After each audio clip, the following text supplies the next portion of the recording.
Salam kerahiman. Setelah kita membahas wahyu-wahyu yang berkaitan dengan gambar kerahiman ilahi, juga wahyu-wahyu yang berkaitan dengan novena kerahiman ilahi, hari ini saya mau ajak para devosan kerahiman untuk sama-sama membahas tentang wahyu-wahyu yang berkaitan dengan jam kerahiman. Dari 82 wahyu, hanya ada 3 wahyu.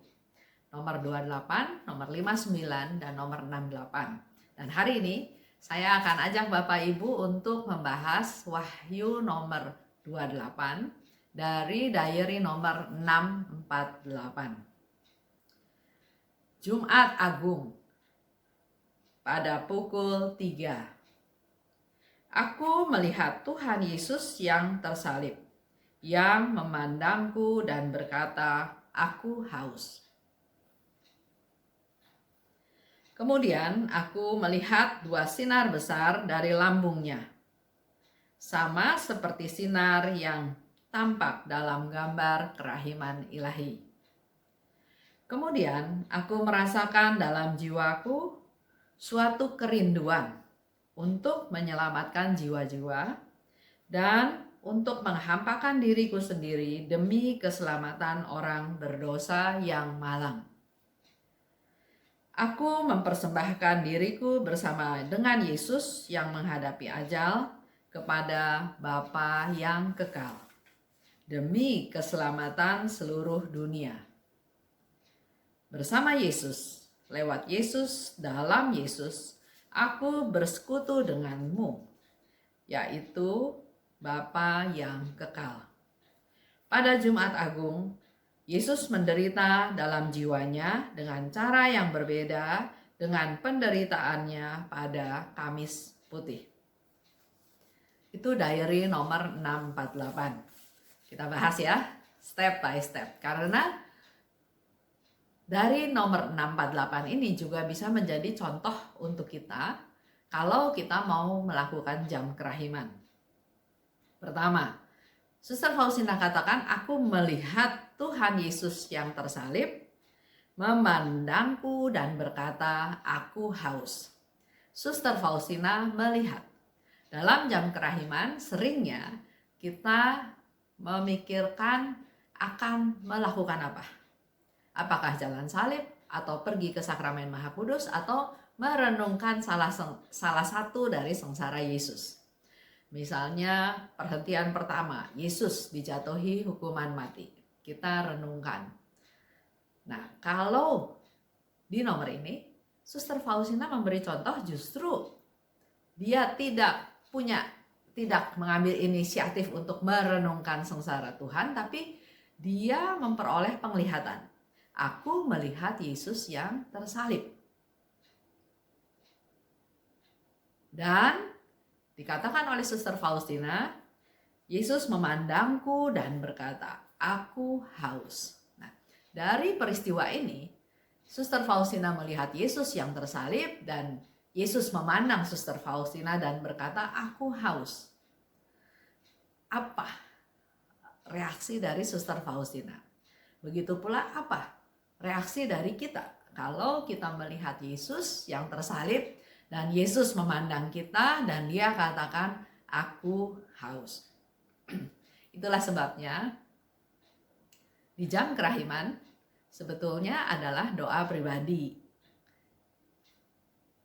Apa yang Tuhan mau sampaikan, apa yang Tuhan mau perlihatkan, atau apa yang ingin kita renungkan dalam sengsara Yesus tersebut pada jam kerahiman. Mengenai aku haus, saya bahas belakangan ya, karena ada juga beberapa nomor diary yang juga berkaitan dengan aku haus. Setelah Suster Faustina melihat Yesus yang tersalib, memandang Suster Faustina dan berkata, "Aku haus," reaksi yang dialami oleh Suster Faustina adalah, Suster Faustina katakan, "Kemudian aku melihat 2 sinar besar yang memancar seperti yang ada di gambar kerahiman ilahi." Sinar itu keluar dari lambungnya Tuhan. Jadi penglihatan itu berlanjut. Dia melihat Yesus mengeluarkan 2 sinar yang besar dari lambungnya. Setelah penglihatan itu, ada reaksi dari Suster Faustina. Aku merasakan dalam jiwaku suatu kerinduan. Kerinduan ingin menyelamatkan jiwa-jiwa dan juga ingin menghampakan diri demi keselamatan orang berdosa yang malang. Jadi ada suatu interaksi ya dalam jam kerahiman tersebut. Suster Faustina melihat, mendengar, dan kemudian dari dalam hatinya dia merasakan suatu dorongan ingin mempersembahkan diri. Setelah merasakan hal tersebut dengan niat-niat yang tadi untuk keselamatan jiwa-jiwa dan keselamatan orang berdosa yang malang, langkah berikutnya adalah dia mempersembahkan diri bersama dengan Yesus yang menghadapi ajal kepada Bapa yang kekal. Jadi ini pun bisa menjadi satu langkah yang kita perlu lakukan. Satukanlah diri kita, persembahkanlah diri kita apa adanya dengan segala kekurangan yang ada, dengan sengsara Yesus di salib yang menjelang ajal kepada Bapa yang kekal. Apa? Demi apa? Demi keselamatan seluruh dunia. Dan selanjutnya Suster Faustina katakan, bersama Yesus, lewat Yesus, dalam Yesus, dia bersekutu denganmu, Bapa yang kekal. Sedikit keterangan dari Suster Faustina bahwa pada Jumat Agung Yesus menderita, dan penderitaan ini berbeda dengan apa yang diderita pada Kamis Putih. Ini nggak saya bahas ya. Nah, poinnya, 5 langkah tersebut bisa menjadi contoh kalau kita melakukan jam kerahiman. Melihat, biar Tuhan yang memberikan pencerahan apa yang mau kita renungkan. Kedua, dia memperhatikan dan keluar 2 sinar. Dia merasakan keinginan untuk menyelamatkan jiwa-jiwa, menyelamatkan orang berdosa, dan keempat, dia mempersembahkan dirinya disatukan dengan sengsara Yesus kepada Bapa, dan yang kelima, dia mau punya satu tekad bersama Tuhan, lewat Tuhan, Yesus dalam Tuhan. Jadi semua yang dia lakukan semuanya di dalam Tuhan Yesus. Nah, sekarang kita mau bicara tentang aku haus. Kalau Bapak Ibu lihat video saya, juga saya pernah bikin satu tema khusus tentang aku haus. Sudah beberapa waktu yang lalu ya. Di situ dibahas dengan detail apa yang dimaksud dengan apa yang Yesus katakan, aku haus. Kalau kita lihat di nomor 10:33, di situ disebutkan, dalam misa kudus, aku melihat Tuhan Yesus dipaku pada salib di tengah siksaan yang keji. Suatu rintihan lembut keluar dari hatinya. Tak lama kemudian ia berkata, aku haus. Aku haus akan keselamatan jiwa-jiwa. Tolonglah aku, putriku, menyelamatkan jiwa-jiwa. Padukanlah penderitaan-penderitaanmu dengan sengsaraku, dan persembahkanlah semua itu kepada Bapa Surgawi untuk keselamatan orang-orang berdosa. Kalau kita lihat 6:48 dan 10:33, banyak kesamaan ya. Jadi ini menjadi hal yang penting, di mana Yesus mengulang lagi dan dia katakan aku haus. Kalau di 6:48, aku haus. Tapi di 10:33, Yesus memberikan lebih rinci lagi. Haus akan apa? Haus karena kehausan, dahaga, perlu minum, karena dia mengalami siksaan demi siksaan di dalam perjalanan jalan salib menuju Golgota. Tapi di sini untuk Yesus dipertegas lagi bahwa haus akan keselamatan jiwa-jiwa. Yesus mau kita semua juga menjadi muridnya, menjadi orang-orang yang dikasihi Tuhan yang mau bekerja untuk Tuhan Yesus. Karena Yesus katakan, tolonglah aku putriku. Bahkan Yesus dengan merendahkan dirinya, dengan rendah hati dia berkata, tolonglah aku. Menolong Yesus untuk menyelamatkan jiwa-jiwa karena banyak sekali jiwa-jiwa yang perlu diselamatkan. Pernah Suster Faustina juga katakan, aduh sampai kapan ya saya bisa menyelamatkan jiwa-jiwa ini? Karena begitu banyak. Nah, melalui devosi kerahiman, melalui jam kerahiman, Yesus katakan, aku haus akan keselamatan jiwa-jiwa, dan Yesus minta, tolonglah aku untuk menyelamatkan jiwa-jiwa. Perlu pengorbanan, perlu kerinduan, perlu prioritas ya yang perlu kita lakukan. Sehingga Yesus katakan, padukanlah penderitaan-penderitaanmu dengan sengsaraku. Karena di tempat lain, Suster Faustina juga pernah bercerita, dia mengalami juga stigmata rohani, dia mengalami juga penderitaan-penderitaan sebagai silih untuk menyelamatkan jiwa-jiwa. Dan Yesus katakan di sini, padukanlah dengan sengsaraku. Begitu pula dengan kita semua. Karena kita mau menyelamatkan jiwa-jiwa, maka lawan kita adalah si kuasa-kuasa jahat, si setan yang tidak suka jiwa-jiwa itu selamat. Yesus katakan lebih dahulu, padukanlah. Karena kalau kita dengan kekuatan kita sendiri, dengan maunya kita sendiri, mungkin kita tidak akan berhasil. Tapi Yesus katakan, padukanlah penderitaan-penderitaanmu dengan sengsaraku, dan persembahkan kepada Bapa Surgawi untuk keselamatan orang-orang berdosa. Ada lagi di nomor 583. Aku melihat Yesus kehausan dan lunglai. Ia berkata kepadaku, aku haus. Ketika aku memberinya air, ia mengambilnya, tapi tidak meminumnya dan langsung menghilang. Ini yang saya tadi ceritakan ya. Jadi Yesus haus bukan karena haus dahaga, perlu minum, karena perjalanan di jalan salib. Karena pada waktu Suster Faustina memberi minum, Yesus mengambilnya, tapi dia tidak meminumnya dan menghilang. Kata Yesus, betapa besarnya keinginanku untuk menyelamatkan jiwa-jiwa. Aku ingin mencurahkan kehidupan ilahiku ke dalam jiwa manusia dan menguduskan mereka, asal saja mereka mau menerima rahmatku. Itu ada di 1784. Jadi itu yang Yesus ceritakan buat kita semua.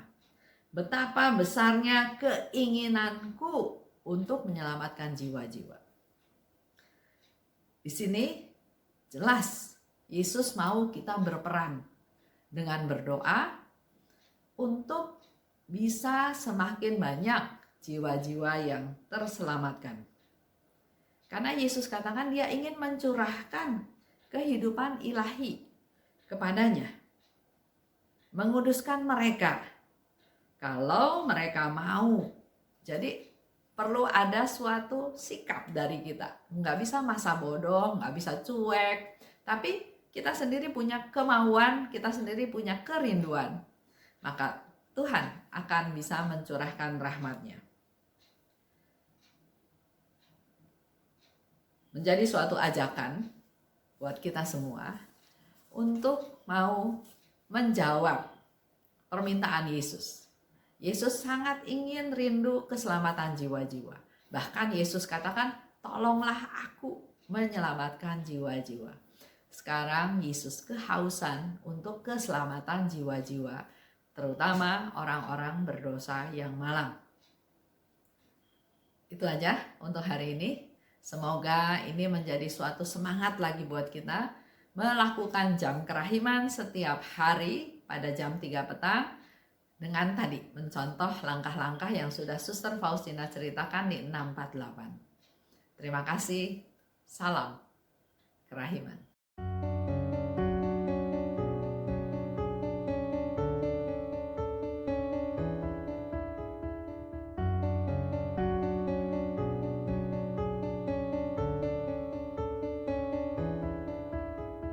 Mengapa engkau membiarkan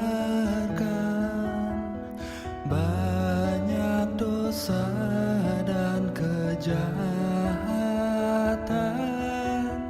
Mengapa engkau tidak menghukumnya? Ternyata engkau masih memberi kesempatan. Dia memperpanjang masa kerahiman.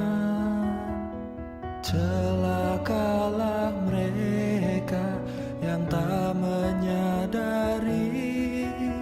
Tulis dan wartakan kerahimannya. Mohon rahmat bagi mereka yang berdosa. Ya Yesus, terima kasih atas semua kesempatan yang Engkau beri. Ya Yesus, ampunilah atas semua dosa yang terjadi.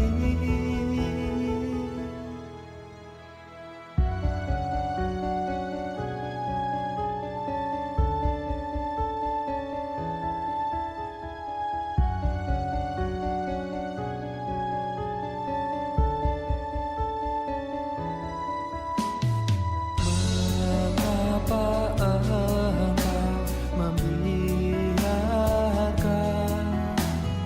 banyak dosa dan kejahatan? Mengapa engkau tidak menghukumnya? Ternyata engkau masih memberi kesempatan. Dia memperpanjang masa kerahiman. Celakalah mereka yang tak menyadari. Tulis dan wartakan kerahimannya. Mohon rahmat bagi mereka yang berdosa. Ya Yesus, terima kasih atas semua kesempatan yang Engkau beri. Ya Yesus, ampunilah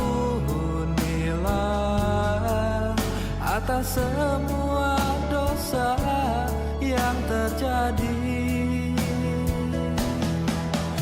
Ya Yesus, terima kasih atas semua